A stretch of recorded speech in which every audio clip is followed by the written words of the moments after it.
This Friday marks the second anniversary of the signing of the South Sudan Peace Agreement.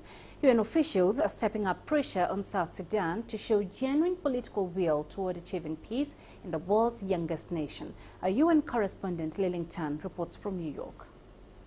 Those responsible for sparking the ongoing conflict in South Sudan can be the very same people to resolve it.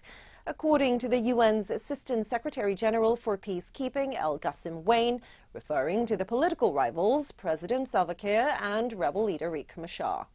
The conflict in South Sudan is a man-made conflict for which the leaders of South Sudan bear a responsibility, a direct one. The dire economic situation and continued conflict in the country have combined to create a dangerous and precarious situation for its citizens. But the same leaders can also bring the country back from the impending abyss. All that is needed, he said, is genuine political will to stop military operations, negotiate peacefully, and make compromises necessary for long-term peace. But that peace still remains elusive, according to the chair of the agency that monitors the implementation of a key peace agreement reached in 2015. 2 years on, since the signing of the peace agreement, there has been little meaningful progress in its implementation.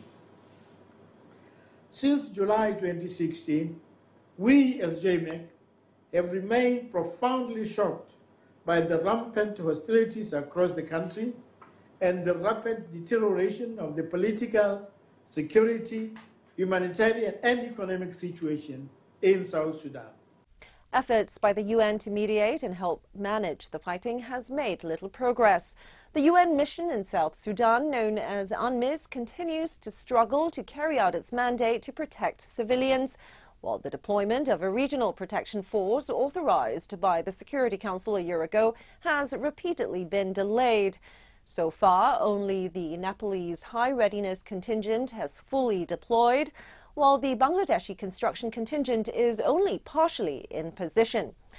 An infantry battalion from Rwanda has just started to arrive, while Ethiopian troops are due soon.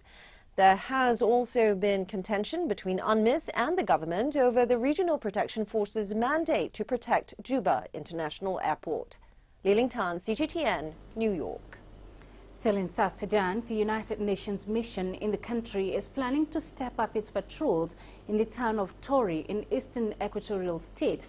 The town, which used to be peaceful, is now plagued by ongoing intercommunal clashes and violence between those involved in the broader South Sudanese conflict. The reports say some of the violence is motivated by the dire economic situation. Authorities say UNMISS will now beef up their foot patrols both during the day and night to ensure calm is maintained. We believe that Torrid has an enormous amount of potential.